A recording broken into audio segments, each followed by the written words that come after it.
interesting part is when you did like a question on X for your community to talk about if it's getting worse before it gets better. And that is a real possibility. I mean, everyone talks about 2040 singularity, everything solved. 2050 singularity, everything is solved. But Right. what about the preparing, the don't die part, the getting there, the dealing with things getting worse before they get better, basically the 30s. And I think that is an area that is harder to predict and perhaps less fun. So sometimes it's less explored. But I think it's very much worth it. I mean, I love to talk about the post labor economics lifestyle and living in the woods and stuff.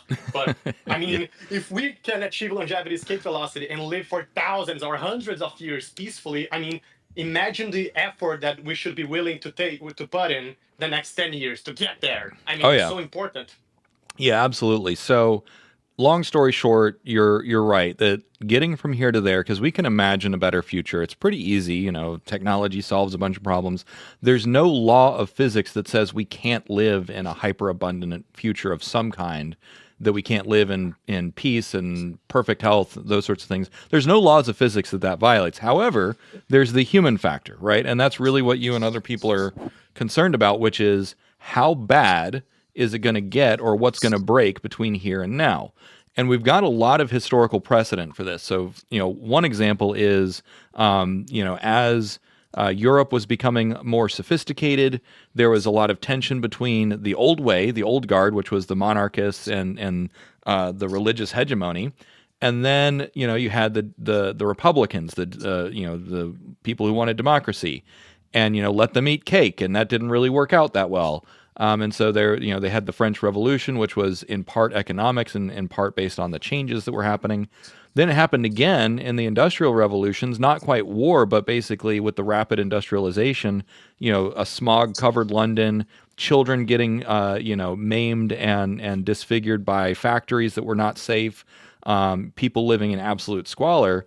And so we were saying, okay, well, this is the next Industrial Revolution. Is it going to be that bad with people, losing their livelihoods? Is there going to be civil war or those sorts of things? And plenty of people have had those kinds of fears.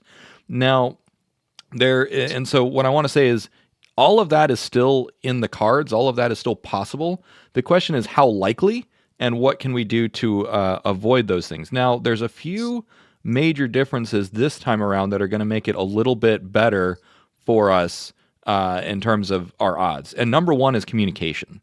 Um, in all of the previous revolutions, whether they were, the French Revolution, the American Revolution, the Industrial Revolution, civil wars, those sorts of things, communication was limited. I mean, consider the fact that when some of those things started, that like literacy was still a problem, let alone people having access to letters and telegraphs and stuff. But now we have Mhm. Twitter, we have YouTube, we have Reddit, we have the entire social brain of the Western world, and most of the world by now, honestly, has at least some internet access, which means all of these ideas can spread literally at light speed. Um, for instance, about 40% of my audience is American, and then the rest is global, right? There's obviously it's weighted towards English speakers, but I still have a huge viewership in places like India, Germany, and so on and so forth. And I'm just one guy, right? There are bigger communicators out there that have even bigger reach. And that communication allows for coordination, and coordination is how you get to the better outcome. So, and I just wrote a blog post this morning on Substack where I was talking about like how do you get to the better attractor state, and the number one thing is better information. And it's not just about transparency. It's not about like what do the elites know that we don't. It's the fact that we often disagree with each other. And so that's one of the biggest things. Now, is that a promise? Is that a guarantee that it's going to turn out really, really well? No, but it is a structural and fundamental difference that we have this time that we can all help each other navigate to a better future. So I know that that didn't answer your question directly, but that's my current take. What do you think about all Well, that? yeah, I really agree in the civilizational level what you were saying, and I think the first thing you said is key. I mean, how likely is that? So I don't think even we're gonna go into a third world war state, or even that is likely. But all of that is so civilizational, and it's also very interesting. You wrote one a Substack or something about, let's say, our loss for sleep. It was like at an individual level the best things you can do to fall asleep. And what I was thinking was even more the best things we can do for those 10 years, which one could argue are the most important and decisive ones for you in your whole life if you may achieve lab. So in an individual level, of course, we know Brian Johnson talks about Yep. keeping yourself healthy, but that's lots of people talk about Bitcoin, but I still feel like we're missing a big part, a big chunk of it in the individual level. The power laws of the best things you can do to Hmm. achieve lab or to live to singularity or to protect yourself from the bad things. Yeah. I would say so. Because a lot of people in my audience, there are, and you're right, there are a few primary categories that people focus on. So, like, one is, how do I feed my family from now until then? That's one. That's kind of a very brass tacks logistics one. Um, Yeah. One thing that I like to remind people of is that governments have struggled with massive unemployment for literally thousands of years. Going back to ancient Rome, they had the grain dole. And then during the 60s and 70s in England, they had the dole again. So when push comes to shove, governments know that if you don't feed your population, they revolt. So that's so Yeah, yeah, I like agree. you're probably not going to starve, if I had to guess, unless a lot more goes wrong. Yeah, I think Um, most of the audience here is yeah, more about Brian Johnson vibes or other types of fears of, like you said, yourself, chronic disease yep, or some type of economic catastrophe due to what we're talking post-labor economics or crypto. yep, yeah. So there's at the physical level, which is just staying alive, staying healthy. That's pretty straightforward. But I would say probably one of the things that is missing is the psychological aspect because, and actually, there's Mm. another Substack that I wrote, which is like I just realized how big AI is survival kit. And basically, everyone goes through the stages of grief. Here, let me bring it up and I'll just tell you what the stages are. Um, it's actually one of my best Substack posts of all time.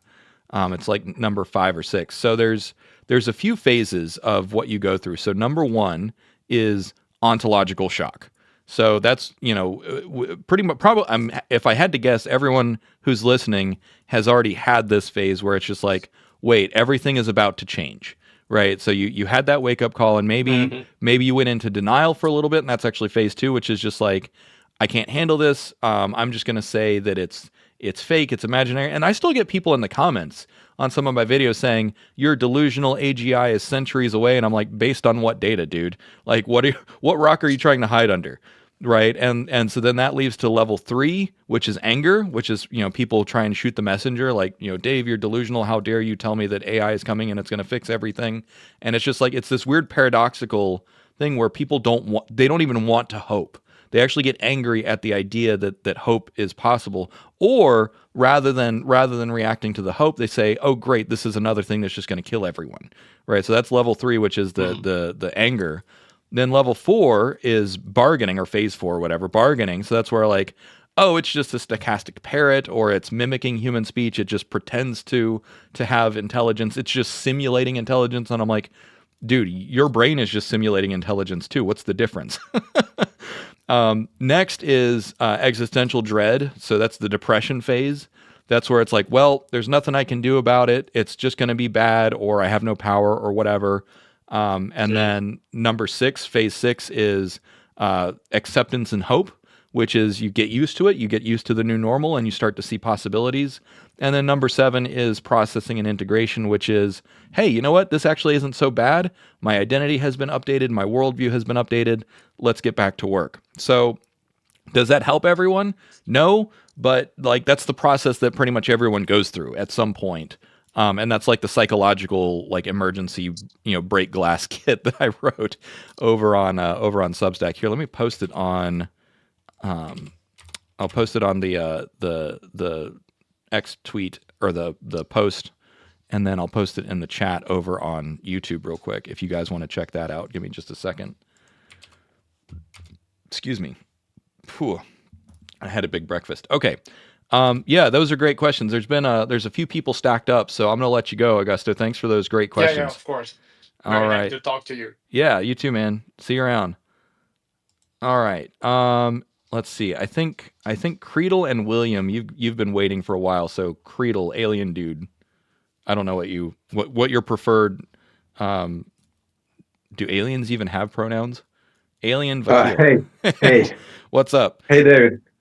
How are you? Good, good. What's on your mind about post labor economics? I just wanted to share some thoughts. By the way, I am like part of your global audience, so I'm not from America. Excellent. So, Where are you coming from?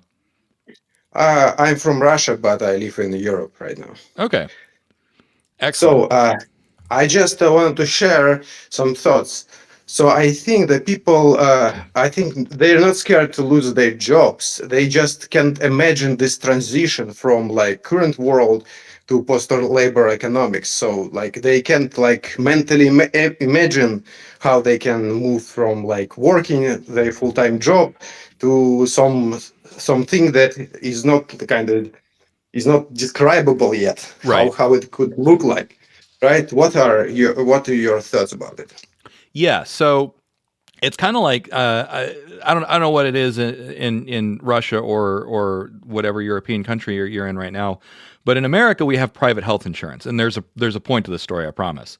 And you know, when you tell an American, "Oh, you're going to lose your health insurance," it's not actually that we care about health insurance; we care about the security that health insurance gives us. Likewise, when you have jobs, jobs give you security, it gives you economic agency. And economic agency is the ability to take care of yourself. And so, to your point, it's not you know, if you tell someone, "Oh, you're never going to have to work again." Some people have that as part of their identity, and they're like, "I want to work. I want to do something that gives me meaning and purpose and focus and a sense of self-esteem." That's one component of it. But the other component is just economic agency, which is, do I have control, or am I going to be subservient to, you know, government or corporate handouts? So that's kind of the two primary components. And you're right. For some people, it's a difficulty of imagination. In some cases, it's also a matter of cultural beliefs or beliefs that you've been raised with. Many people, particularly in America, there's that, you know, rugged individualism, which is, how dare you take away my livelihood, because that's what makes me feel like a man. That's what makes me feel safe and secure. And having gone through some of that myself, like, there, because I have personally, like, I walked away from a corporate job a while ago, and then it's just, you feel adrift because you're like, wait, I make a living by sharing my opinions on the internet. This isn't a real job. I still wake up and think, like, what the hell am I doing? This isn't a real job. But it is a job, and it adds value to the world. And I also still have plenty to do. I've made some videos recently and some Substack articles talking about, you know what, like, and actually we talked about this on my first Twitter space up here. I forgot to record it though. Which is, it's actually really easy to make people happy from a first principles perspective. Humans are actually really, really simple.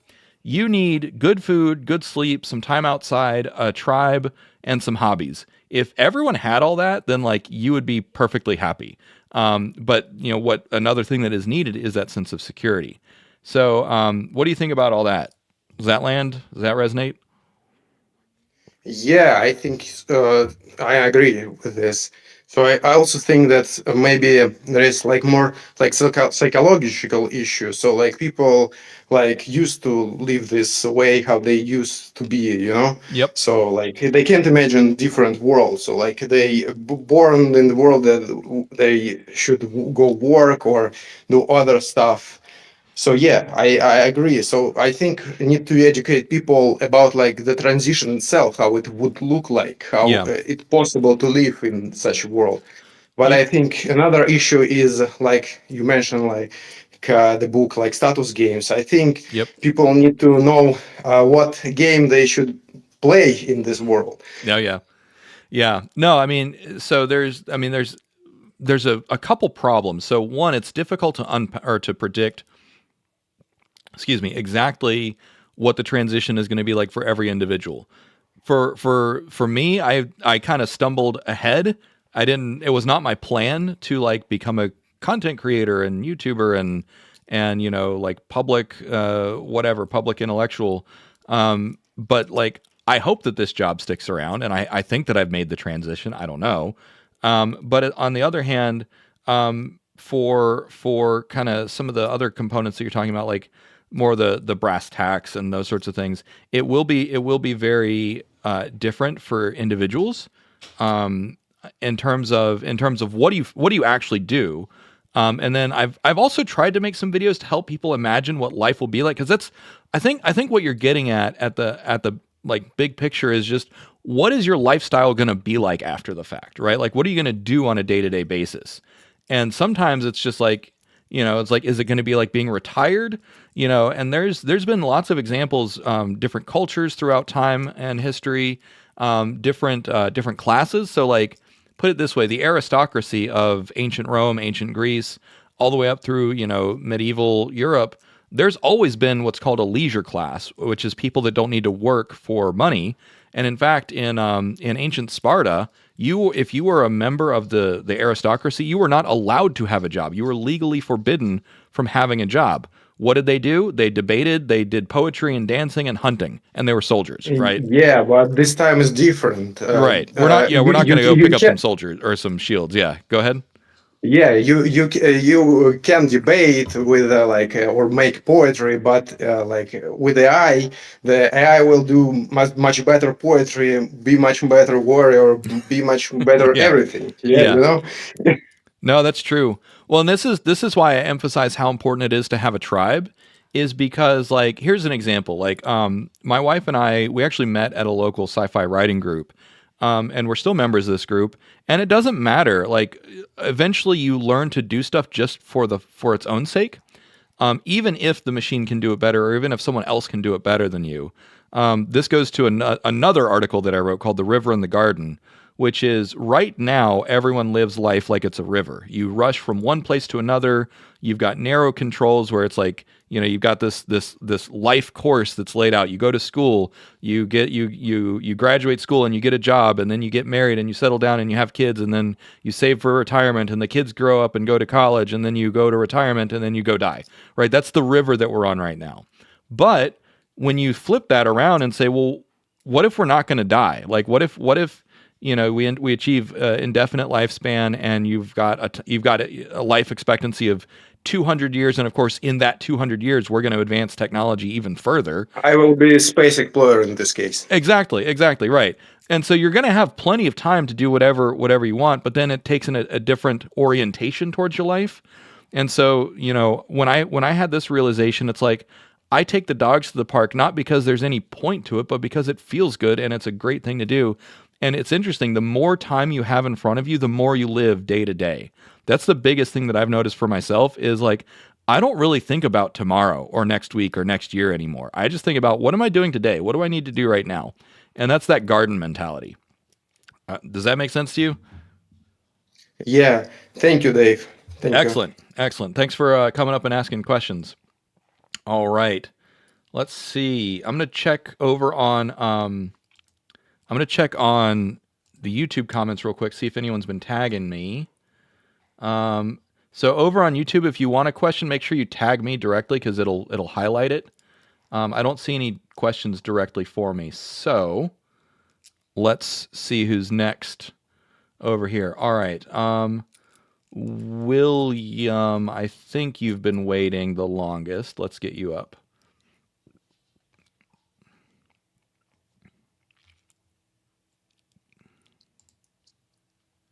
Hey, William. David. Hey, how's it going?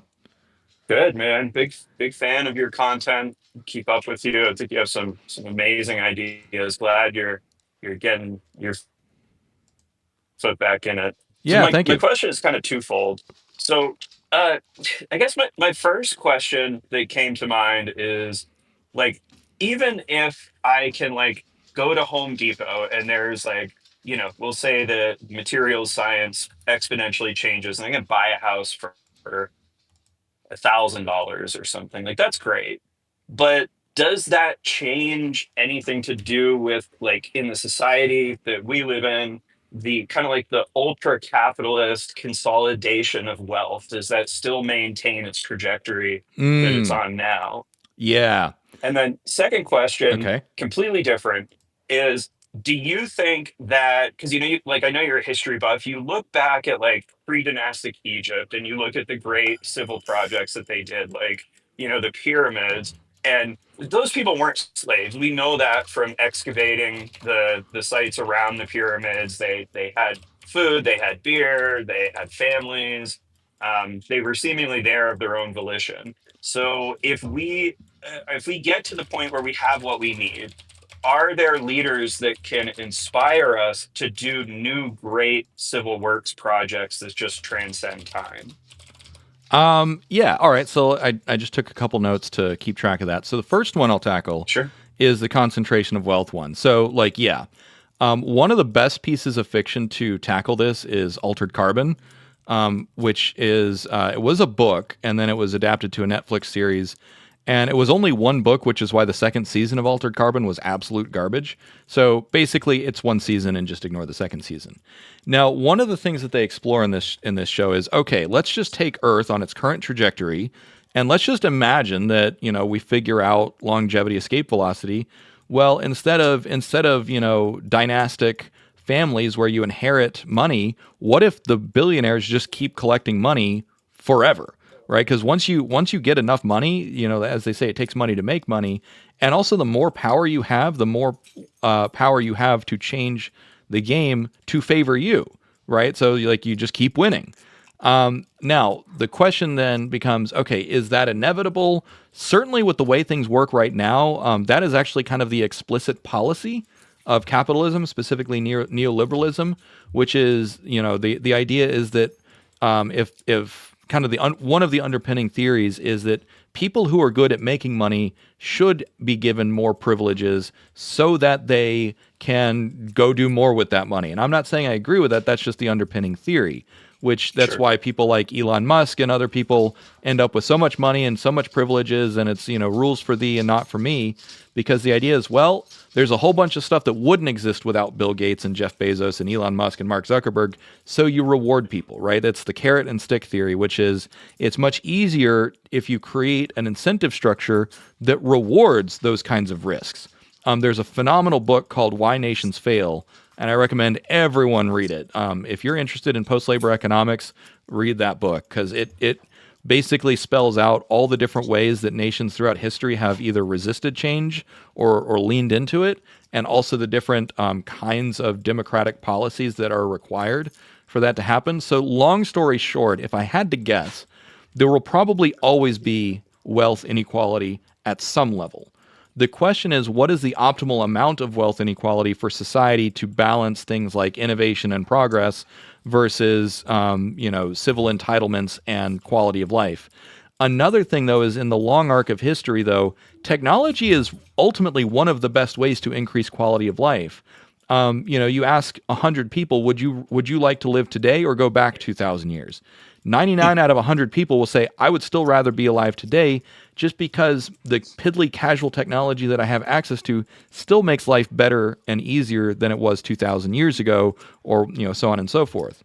So there's a few things working for us that even with wealth inequality, your quality of life will still probably go up in the grand scheme of things when you zoom out to the long arc of history. So that's the first one. And then the second question is about great civil works. Now, there is, what I'll point out is there is some disagreement, is that the people who built the pyramids, it was backbreaking labor, and they were likely conscripts. So, tomato, tomato, they weren't necessarily there of their own free will, and it was very, very hard work. I remember watching a documentary years ago where one of the teams that they were excavating, because they're all divided into teams and made to compete with each other. It was very Squid Games, actually. And it was like Friends of Khufu. It was like, just because you call the team Friends of Khufu doesn't mean that they were actually, the favorites of the why is my brain the pharaoh. So just keep in mind there is some difference of interpretation. But the overarching point that you're asking about is, can you coordinate people to make big things?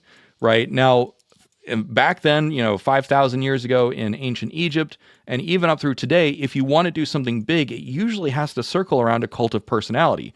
Whether it's a pharaoh or Elon Musk, right? Like SpaceX, we don't have the ability to coordinate capital and labor in that way to achieve things like SpaceX. Hypothetically, the government was supposed to do that with NASA, right? Like NASA was supposed to be the premier space agency of the world, and they were when we gave them 10% of the total federal budget back in the 60s and 70s. That was an immense budget, right? That was a very expensive project. So then you fast forward, and the current theory says, well, any of those great works, it's going to need a lot of capital, which is money. And so you need capital and labor, and you need a way of organizing capital and labor. And rather than empires or kingdoms or those sorts of things to organize capital and labor, right now the theory is corporations are the best way to organize capital and labor to do those great things. But what if in the future corporations are not the best way to organize capital and labor? This is a big component of what Julia and I have been working. And that's Julia McCoy. I think you're still on, Julia. We've been Yeah. working on with post-labor economic theory, which is what if there's a better way of organizing capital and labor to get big things done? That's going to be cryptocurrency. That's going to be blockchain. That's going to be decentralized autonomous organizations and those sorts of things. There's a lot of infrastructure to build, and there's a lot of technology to implement to get there, to build that new operating system. It's not mature enough yet, but in principle, in theory, it should be possible to create something, a way of creating those great works without either an empire or a corporation. There might be a third option for those great works, those great projects. Phenomenal question. So what do you think about all that? Yeah, no, I think you may have swayed my opinion a little bit on the impact of the consolidation of wealth, because it Yeah. does lead to not only innovation but like super rapid Yeah, innovation. like I said, Um, it's not that it can't. It's what's the term? The dose makes the poison, right? You need a certain amount of inequality, right? That's another thing about meritocracy. Is if you want to live in a meritocracy, by definition, people are not going to be rewarded equally, and that feels really unfair to some people. But it's a matter of, pick your poison, right? If you enforce equality at all levels, then nobody has any incentive to do big things. But if you let that system go too far, then it does get out of hand. So yeah, great thoughts. can I ask one quick follow-up question? Sure. If you could have any great works built, like, so you're like envisioning whatever, 10 years, 100 years down the road, unlimited resources, Mm. what do we build? Do we build a Dyson sphere? Do we build a sky elevator? Like what's your like currently unimaginable tangible thing that we could build as a society? For me personally, it would be a city, a large city. Think, probably twice as big as Paris, that is designed from the ground up to be the optimal human habitat. And what I mean by optimal human habitat is a city that is designed with lots of green spaces, completely walkable, that is optimal for children and dogs and all that stuff, not built around cars and not built around work. Because until this basically the last century, cities were a place for concentration of labor and work, and they're still a place for concentration of labor. But particularly in America, they were also built with the primacy of automobiles in mind. And that's all about optimizing for efficiency, not optimizing for thriving. So that's what I would do. If I had a blank check for $1 trillion, I would say let's buy a million acres and make the best city on earth. And this is why a lot of billionaires do the same thing. Honestly, it's just because they recognize, like I do, that we do not live in an optimal habitat for humans, and that's one of the reasons that we're so sick and isolated and miserable. Honestly, so great question. Hi. Thank you so much. Thank you for having me. Appreciate it. All right, let's see. I'm going to check YouTube comments again real quick. Okay, there's a couple of questions. Let me check out what we got over on YouTube. Here we go. This one's a little off topic. It's about building a civilization on Mars. And I did address this in the previous space, but the very short version is, number one, we need nuclear fusion.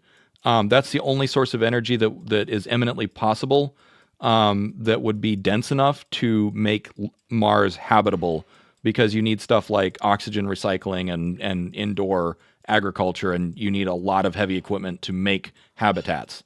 That's the long story short, is you need nuclear fusion. If you have nuclear fusion, colonizing Mars actually becomes, I'm not going to say trivial, but a lot easier. Let's see. Here's another one that looks a little more specific to post-labor economics.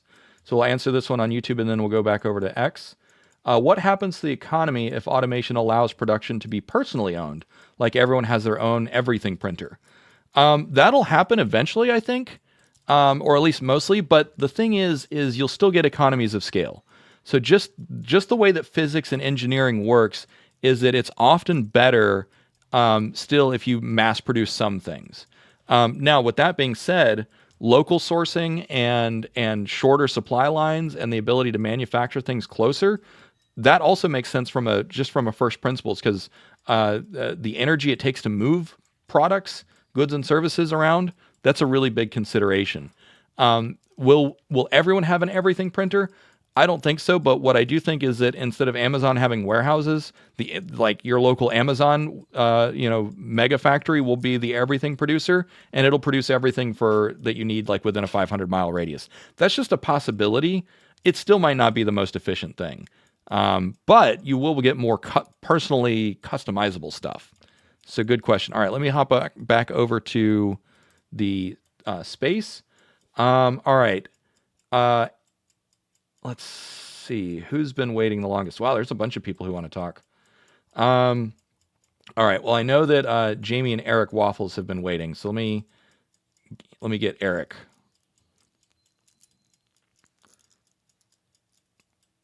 Eric, come on up. Hey there, how's it going? Good. What's up?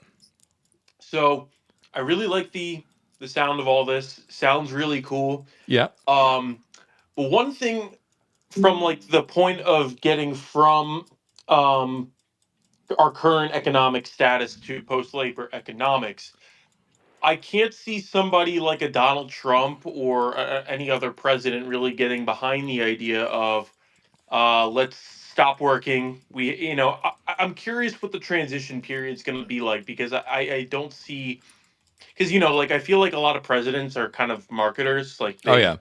and they market off of like, we're bringing jobs to the country. We're the job rates are great. If those types of things disappear, the system that's in place is going to kind of completely like, it's gonna be in shambles. So I'm curious how you think we're gonna get from what we're currently at to post labor economics, given that I don't really see a president kind of going for something like that. Yeah. Okay. So I have to answer this question sideways. This is something that I've talked about on a few other podcasts that I've been on, and I talk about with my wife extensively. And so, all right, politicians are particularly caught between a rock and a hard place. And the rock is corporations, which, the way that the particularly American politics are set up is there's lobbies, there's special interest groups, there's a lot of corporate money in it. So that's on one side. So they have a lot of energy. But then there's the voters, because corporations don't get a vote, even if they get a lot of money. It's the voters. And the thing about democracy, so this is like the paradox of democracy, is that given the choice, most people will vote for short-term interests every single time. This is why, going all the way back to ancient Athens, even Socrates questioned the wisdom of democracy, because it's like, then you just have mob rule. So we don't have a pure direct democracy right now. We have a representative democracy where you elect someone, you're basically hiring someone to represent you. And they're supposed to do the best that they can.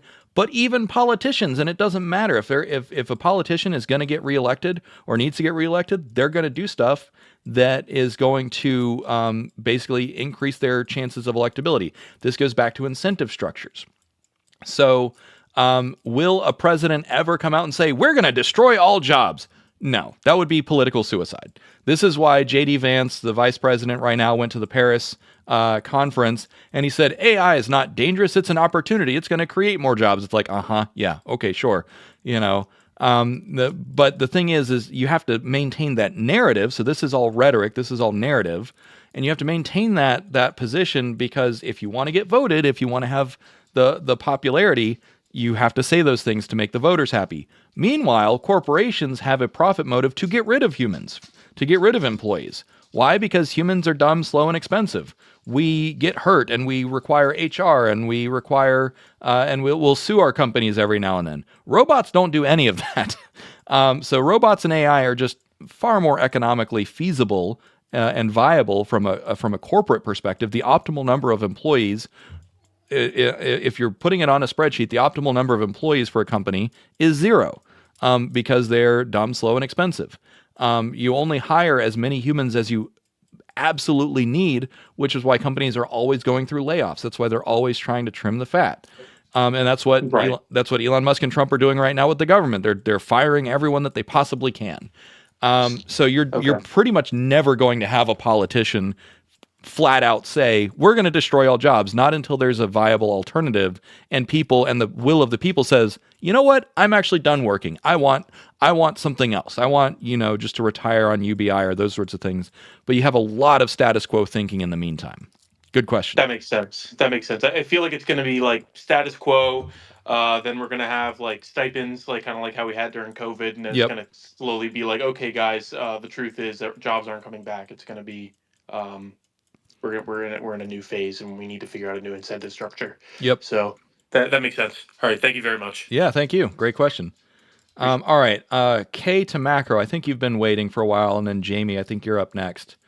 Let's see what you got. And also, by the way, I've got about 25 more minutes left. I set myself a timer because I tend to go overboard on these things, and I know that you guys don't want me to burn out again. All right, Kay, what's up? Hi, man. Thank you for hanging me up. I really enjoy your content over the YouTube. Thanks. I'm actually in Discord as well. It's been really pleasurable. So I have a, I mean, it is a tangent to post-labor economics because it is tangent to economic and labor economics. So my question is, and I mean, this is maybe slightly far-fetched, but I do believe that we will have AGI in this year or next year, and Sure. then ASI shortly after, and the quantum improvements, from what Microsoft did and stuff. I mean, I'm an optimist, Yep. but some part of me has this fear because, like, how eugenics was, when the Nazi times, Yep. essentially it was a bullshit idea that got spread around, and some powerful. I mean, it's a really complex topic, obviously, but essentially, what happened that a very powerful person in a group who had a military, essentially had a country, and then they implied this, not implied, they executed this stupid idea of eugenics on to their population. Yep. And my slight worry is that, I mean, and I don't know if any of the public figures have ever explicitly said this, but essentially the current economy requires growth, and the growth requires population growth. There's good amount of correlation, as at least like up to 2000, that population growth led to economic growth. And Right. it's kind of stagnating now, but that's the thing. So my question is that if the economic growth doesn't require any labor, right? And it won't, and I do believe that. So what if there is an incentive to actually, well, let's say, do inhumane things to the rest of us who are not necessarily useful? And like, do you know what I mean? They don't Yeah. necessarily need us, and I do believe humans are good, but it's not out of the question that a bad actor with an incredibly strong technology that before anyone else has the technology, like assuming AI is not democratized, AGI or ASI is not democratized, I believe. Oh, there is a risk factor. Then I just wanted to hear your. I don't know if you ever talked about this. I at least haven't really came across. Yeah. So this is actually why Julia and I titled the book that we're working on, The Great Decoupling. Because right now, the fundamental thing that you're talking about is the fact that humans, as workers and consumers, have utility, right? So from an economic perspective, we are useful to the economy because we are both producers in that we work, we produce value, and we're consumers, meaning that we spend money on goods and services. So from a cold mathematical perspective, we have usefulness. And so what you're talking about is fundamentally, well, if AI and robots and all that stuff takes over, and not only are humans no longer economically useful from a labor perspective, but then all we're doing is consuming, then the whole narrative, the whole paradigm breaks down, right? And so under those circumstances, and this is going back to why we call it the great decoupling, right now we're in basically a codependent marriage between labor and capital, or labor and employers, where the only reason that companies hire humans is because they have to, not because they want to. And the only reason that we go to our day jobs is not because we have to, or sorry, it's not because we want to, it's because we have to. Very few people, statistically speaking, very few people actually love their jobs and do what they want to be doing. And so because of that, it's like, well, that's not really the optimal way for things to work. And so one of the principles that we're working on in post-labor economics is the idea that anything that you do out of necessity is a moral bad or ethical bad. That means that you're out of alignment. If you're doing something because you just have to, because if I don't do this, then I starve and I lose my house and I lose my health insurance and I can't pay the bills.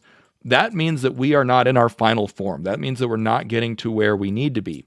Now, another component of what you're worried about is if there is a power broker or if there is a nexus of power that is able to make the decision to say, you humans are useless, we don't want you anymore. There are certainly people who think that way. There are certainly people who want that to come out. There's the Georgia Guidestones that said the optimal population of planet Earth is 500 million, and we should cap it at that point. That is just patently idiotic. The universe is freaking enormous. There is plenty of space for people to spread out. Now, another thing, though, is that let's just imagine that there is a power cabal out there, a powerful elite that says humans are useless. We just want to live in a robot utopia with just our rich friends or whatever. They can just go somewhere else. There's a lot of people on Earth. This is kind of the Ayn Rand fantasy of Galt's Gulch, where it's just like all the elites just want to disappear and let the rest of the world burn and then come out and rise from the ashes or something like that. This was also explored in that Matt Damon movie Elysium, where it's just like, oh, well, maybe the elites will just have an exodus, right? They can go somewhere else. They can build their own utopia, their own techno-utopia somewhere else. Meanwhile, the rest of us are going to still be on Earth.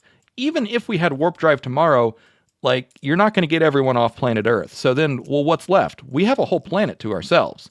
And so then you use technologies like AI, blockchain, and robots to coordinate. And this is the fundamental idea of democracy, which literally means power of the people or people power. Demo kratos. So demo is people and kratos is power. So power of the people or will of the people is exactly what will emerge every time. This is why you put 100 strangers on an island. They'll figure out some way of coordination and governance. You put 1 million people on a continent, they'll figure it out as well. This is just a natural attractor state for us as humans because we're a social species. And that will those underlying biological and evolutionary pressures, as well as just the mechanistic advantages of coordination, will still emerge. So there's always going to be some kind of state, right? The reason that a nation exists is to coordinate. Now, is it going to be elected leaders? Not necessarily. Are we going to elect a AI overlord? That's a possibility. There's also plenty of other possibilities, but when you look at just kind of the first principles of what's left, right? What's the substrate here? And the substrate is humans and human brains and our need to coordinate. And so ultimately that's going to be kind of where it pans out.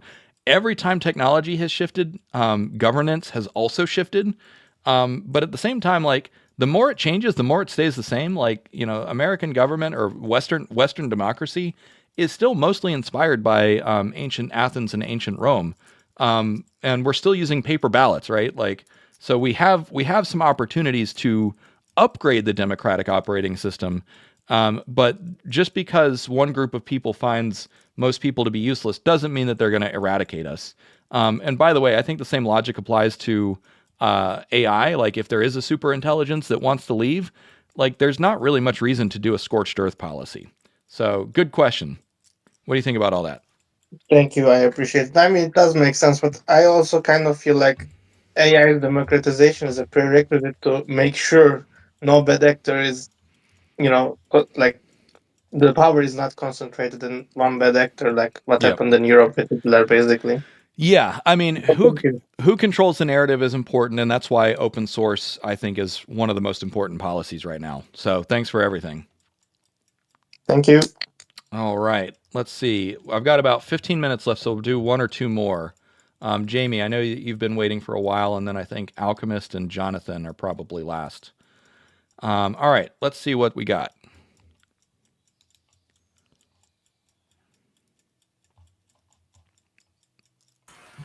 Hello. Hey, how's it going? Hey David, how's it going? Thanks for bringing me up. Big fan of the YouTube channel. Actually, I love this topic of post labor economics. I actually played with this idea a couple years ago. At the time, I considered it um, I considered it technocratic. I'm losing the word, but basically, the first time I saw your channel, kind of called it post labor economics, I had kind of an epiphany. Okay. Yep. But my question is, uh, the first time you explain that to someone, their usual response is, okay, what am I going to do with all that time? Right. And most of us, I would imagine most of us that are here are going to probably use up our time to gain more knowledge, experiment, do a lot of really cool stuff. But I feel like the majority of people are just going to be kind of fulfilling their vices, right? Yep. Like they're just going to be consumers. So my question is, do you think that's going to lead to kind of a two-class system eventually, right? Like the doers versus the consumers. Right. So I think it'll probably lead to more classes than that. And here's what I mean, because I've explored this topic for a while, and what you're going to be looking for is basically lifestyle paradigms. And there's always going to be, so this kind of ties back to what I talked about with leisure class lifestyles.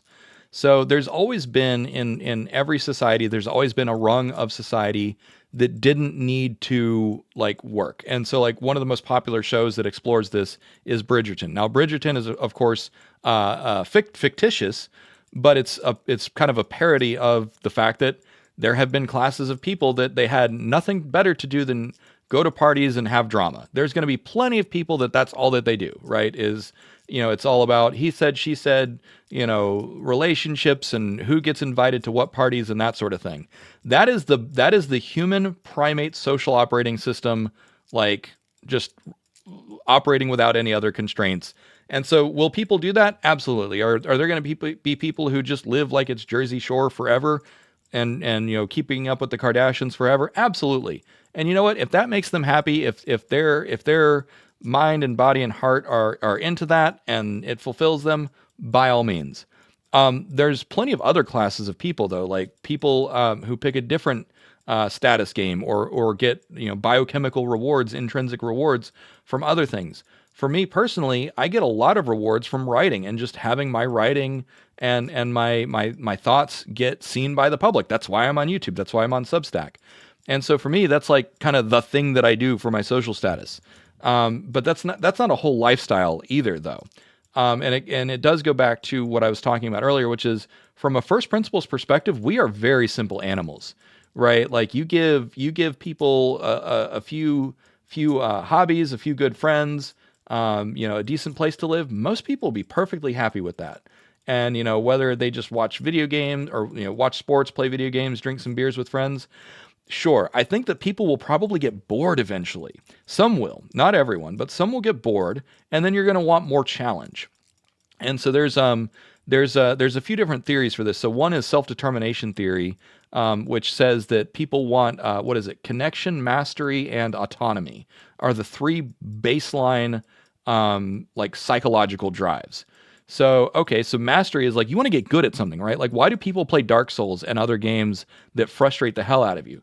It's because when you get good at it, you know that you got good at something that is not easy, right? So that desire for mastery is another reason that I write, is because I want to get better at this skill. I could have 1,000 years to write and still be getting better at writing because of how flexible language is. There's plenty of other people that want to get better at other stuff, playing violin or carpentry or those sorts of things.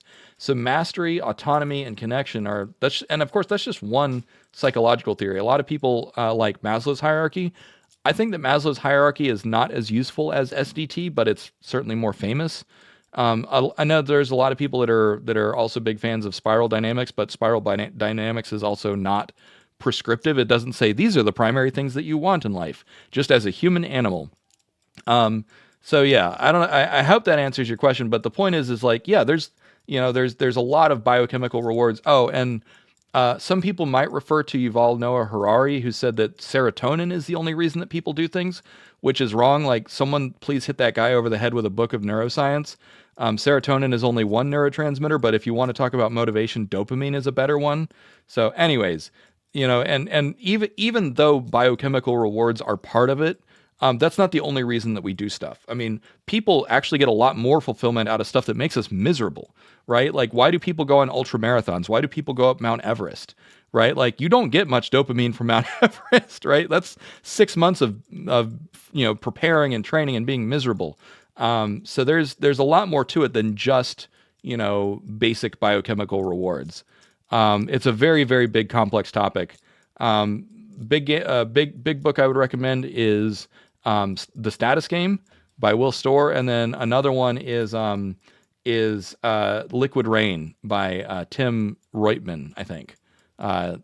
So yeah, either ways, those are big thoughts, and people will figure out what to do. So good question. What do you think about all that?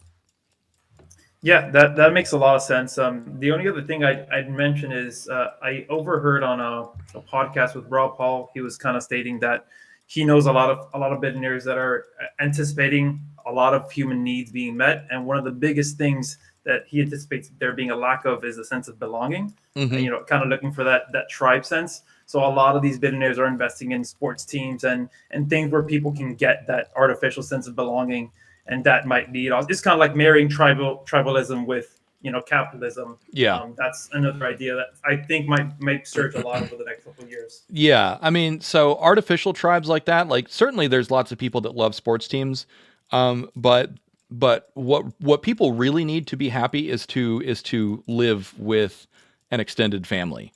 That is like biologically, that is your natural habitat. Is historically speaking, humans spent the vast majority of our 2 million years on Earth living in groups of 6 to 21 to 24 people.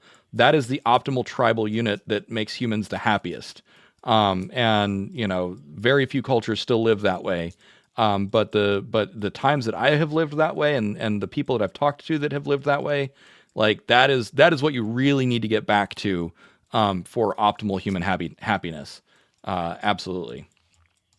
All right. Thanks for everything, Jamie. Let me get I'm about out of time. I'm going to take the dogs to the dog park, so I got just a few minutes left. So let me get AI Alchemist up, and we'll see what you got.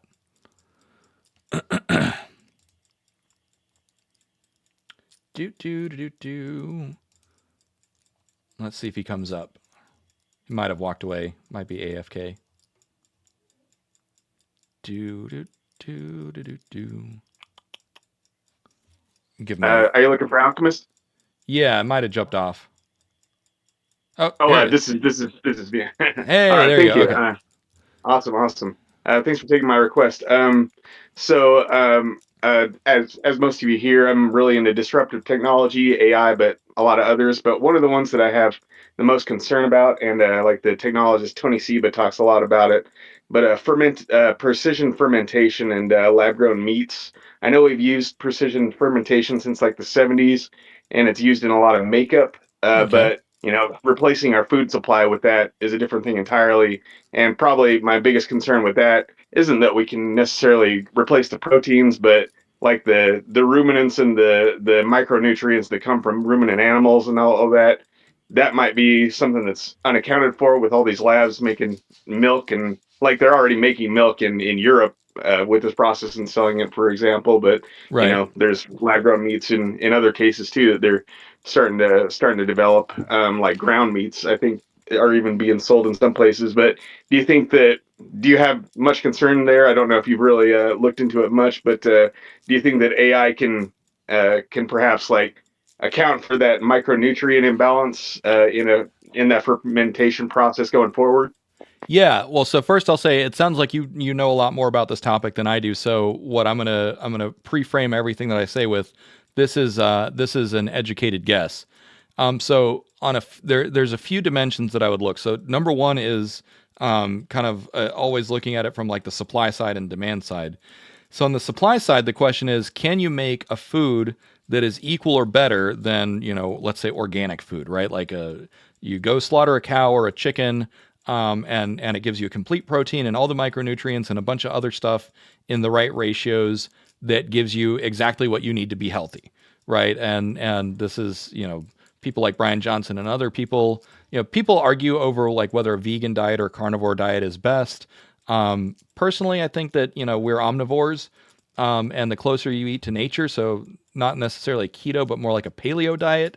There's a lot of evidence that the Mediterranean and paleo diets are pretty good for you. So then the question is, can you make that but artificial? Can you make that more scalable and sustainable in such a way that it is lab grown or otherwise synthetic or processed, that is going to be superior, a better product? The long story short is, I suspect so over a long enough timeline. When you look at AlphaFold and Alpha Proteo and all the other stuff that we're coming out, like we're going to have the ability to synthesize any molecule or any and any genome that you need. So that's like, okay, if you need a mold, like literally a fungus that tastes exactly like beef and is more nutritious, we could probably design that before too long.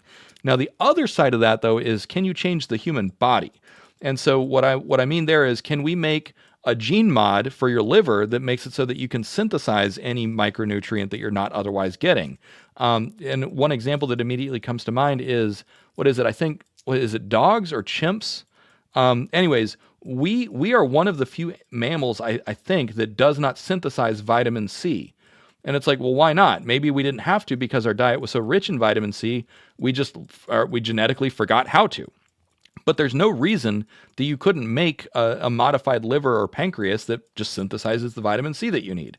So what I would suspect in the long run is that we end up with, genetically engineered organs that are able to just say, you know what, whatever you're not getting, we can make it. And whatever you are getting, we can make the most of it.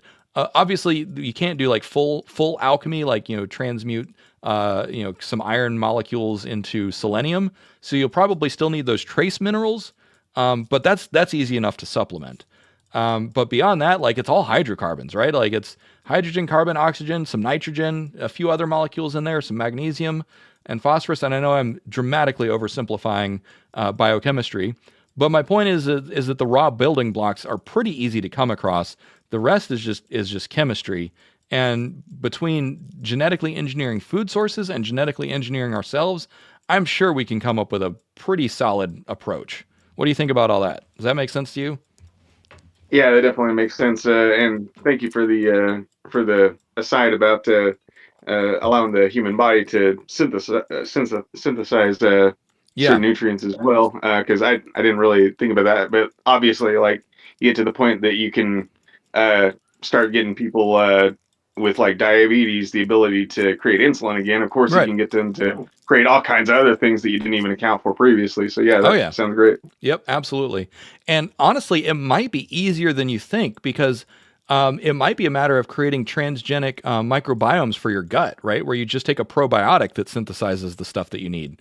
You might not even need to modify yourself, because your gut's already synthesized a huge amount of what you need. So anyways, with that, I'm sure the people that have to take stool for their condition, stool capsules, will appreciate that. oh yeah, absolutely. All that seems eminently possible. I don't see any first principles reason in physics or chemistry that none of that could happen. Is it going to be easy? Not necessarily, but with the way that AI is going, it probably will be within a few years. So thanks Absolutely. for that. Thanks for those questions. All right, you. everyone. This has been a lot of fun. We're at the top of the hour, and I need to take the dogs to the dog park. So I will see everyone later. Thanks for jumping in. I hope you all had fun. Cheers, everybody.